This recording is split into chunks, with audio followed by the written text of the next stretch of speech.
Hello, friends. We have an exciting new season of our podcast, Sleep Tight Science, and we would love for you to check it out. Sleep Tight Science is a bedtime show that answers the questions you have about science. Questions like how your eyes work, how coniferous plants survive, and what nutrients they need. We also share some amazing facts, like, did you know that the average person farts 5 to 25 times every single day? P.U. You can follow Sleep Tight Science wherever you listen to podcasts. And don't forget to submit your questions. Thank you.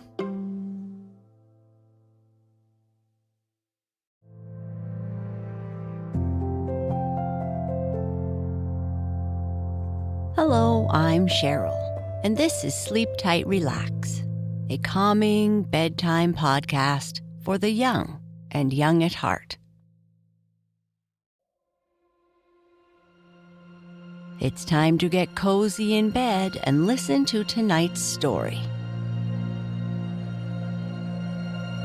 Our sleep story is about a girl who's going to try and find her father. Her father has been wrongly accused and sent to the north. Paulina is walking when she hears someone calling for help. She meets a man and helps him find his way to the woodcutter's cottage, where they rest. The next day, they get to the nearby village and see a beautiful sleigh there, and take a ride in it to the city. When they get there, Paulina meets a young girl who wants to help her. Now, are you cozy? Are you in your comfortable place? Your place to relax or your favorite position in bed? You can take a moment to position your pillows, a teddy, or your other little comforts to make sure that everything feels as it should.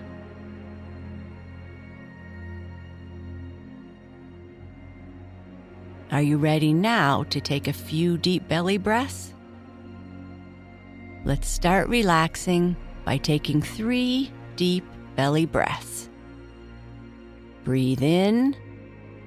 Feel the air come in through your nose, filling your belly full of air.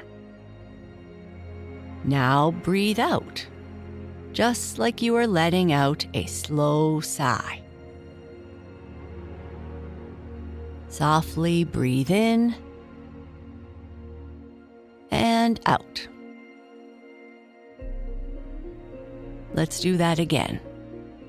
Breathe in, filling your belly with air. And breathe out, slowly releasing the air.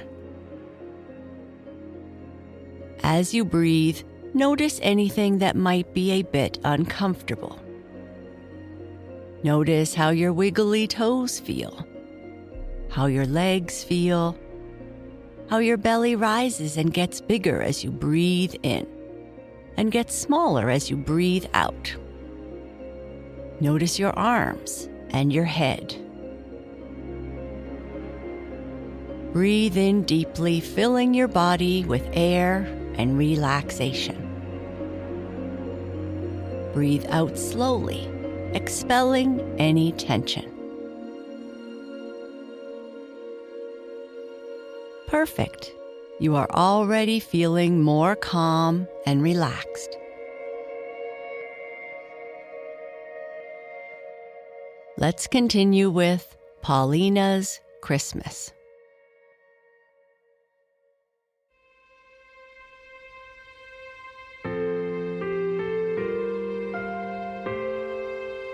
One day, in a faraway land, there was a heavy snowstorm. The snow was deep on the ground, and in the forest, the branches of the trees bent under its weight. In this forest, a girl was struggling along. There was no path for her to follow, for the snow covered all the paths. The girl's name was Paulina. She was dressed in a long coat and she wore a cap and mittens and boots. She kept traveling along, not a bit afraid, when suddenly she heard a call for help. "Help! Help!" the call came. "Coming! Coming!" she called back. She went in the direction of the voice and soon saw a man making his way toward her. He was not dressed as warmly as she was. "Will you please direct me out of this forest, little one?" he asked. "You probably know the paths around here." "No, I am a stranger here," Pauline answered. "I live in a far-off village. That is, I did live there, but I am on my way to my father." "Where is your father?" asked the man. "He is in a village in the north. They sent him there." "But little one," said the stranger, "that is not a good place for a child to go to, that frozen country where people are sent." "Oh, yes, but my father is there, you know," said Paulina. "Who is your father?" the man asked. The girl was about to tell him when she noticed a look of interest on the stranger's face. So she said, "Did you say that you had lost your way in the forest? Do you live far from here?" "Yes, very far. I am lost and am nearly falling down from hunger and cold. How far is it to the next village?" "They told me it was some miles on," said the girl, "but I will take you back to the woodman's cottage where I spent the night.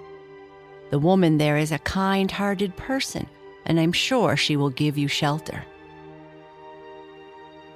"That is kind of you, little one," said the stranger, "but you will be interfering with your own journey if you do that." "I know that my father would want me to show you kindness, even though it does put me back some," Paulina said. "You must have a good father to give you such training. Why was he sent to the north?" the stranger asked her. "Oh, my father had enemies who lied about him, and there was no chance given to my father to explain. So he was sent away to the north, and I am trying to find my way there." While they walked through the forest, the stranger told Paulina about his own little daughter, who was expecting him to spend Christmas with her. At last, they reached the woodman's hut. The woman greeted them kindly, and while Paulina went into another room to help her prepare the evening meal, the stranger was left warming himself by the fire and rocking the cradle. Once, Paulina thought she heard voices, as if the stranger were talking to someone. But when she went back, she found him alone, still warming his hands and rocking the cradle with his foot. That night, the stranger slept on the floor in front of the fire. There was no other place for him, but he was glad to be safe from the storm outside. Early in the morning, the two started out through the forest again. They must hurry if they were to reach the next village before darkness fell. The storm had passed over, and the day was cold and clear. A beautiful winter's day. The girl and the stranger reached the village on the other side of the forest early in the afternoon. And there before them, they saw a beautiful sleigh drawn by 4 horses. There were 4 servants standing near. "What a lovely sleigh!" exclaimed Paulina. "Yes, I wonder where they are going. I will ask them," the stranger said. He went nearer the men and spoke to them. "We are driving to the city," they said. "Why, that is where my daughter is. If I could only ride with you, I could spend Christmas with her. Tomorrow is Christmas Day, you know, and, little one, you could spend Christmas with us too." "Oh no," said Paulina, "I could not take the time. I must hurry to meet my father. But it would be lovely if we could only ride in this beautiful sleigh." You could at least spend the night with us, and then we could send you on your way, because you have been so kind to me," the man told her. The servants were willing to let them ride in the beautiful sleigh, and soon they were speeding over the snow toward the great city. Once the man took a scarf from a pocket on the side of the sleigh and threw it around his neck. Paulina frowned and promptly placed it back in the pocket. "It isn't right for you to touch anything in the sleigh. It belongs to someone else," she said. The stranger laughed at her, but he did not take the scarf again. They sped on over the snow until, as darkness fell, they reached the city. Soon they entered a large courtyard, and the stranger walked in front of Paulina and led her into a narrow passageway and up a small winding stairway. "Where are you taking me?" asked Paulina. "I am not sure I should follow you." The man laughed again. "No, you can trust me. You will believe me when you see my little daughter. I trusted you in the forest. Now you trust me." He led her into a large room, and they sat down upon a sofa. "We will wait here until my daughter comes," he said. Soon the door opened, and a beautiful little girl, about as large as Paulina, came toward them. She looked puzzled when she saw the rough-looking man with the girl. She went close to the stranger and looked into his face. "It is my father," she cried, and threw her arms around his neck. "But why are you dressed like that? Has there been an accident? And who is this little stranger?"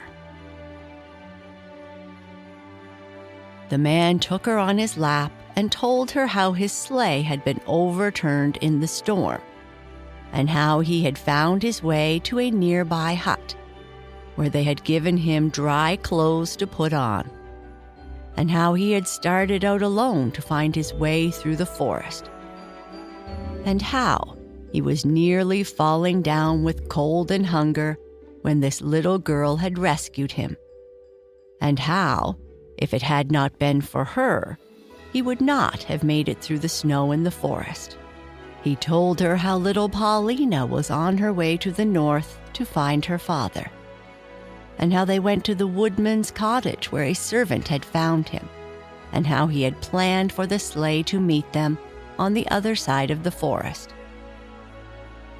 "Oh," Paulina interrupted him, "then there was somebody talking with you when we were preparing the evening meal." "Yes, and everything came out just as I had planned. And do you know, little daughter, this Paulina would not let me put my own scarf around my neck. She thought that I was a thief. She is an honest little girl, but she will not tell me her name. She doesn't trust me." "But why should I trust you when you will not tell me who you are or anything about yourself?" Paulina asked. "Do trust my father, Paulina. I'm sure he can help you. He will tell you who he is soon, I know," the beautiful little girl said. "Yes, little one," the stranger said.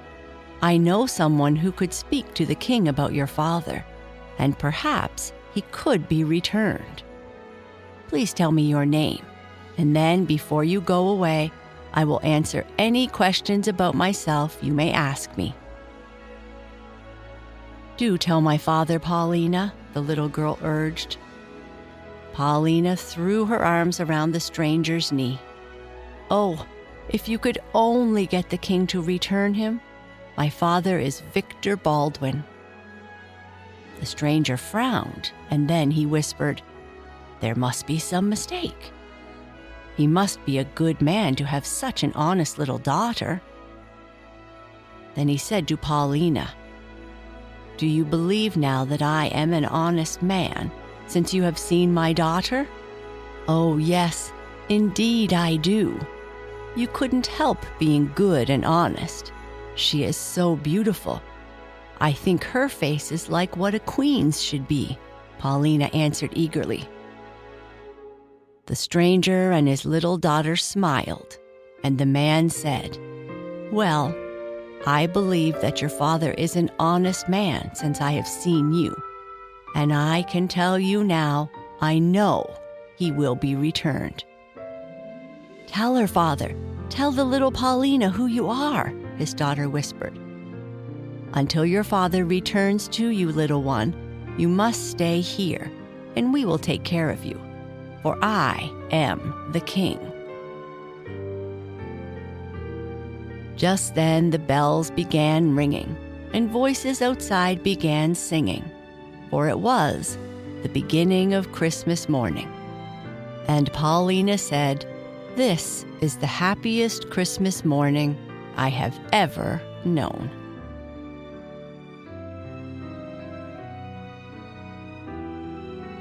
And that's the end of our story. Good night. Sleep tight.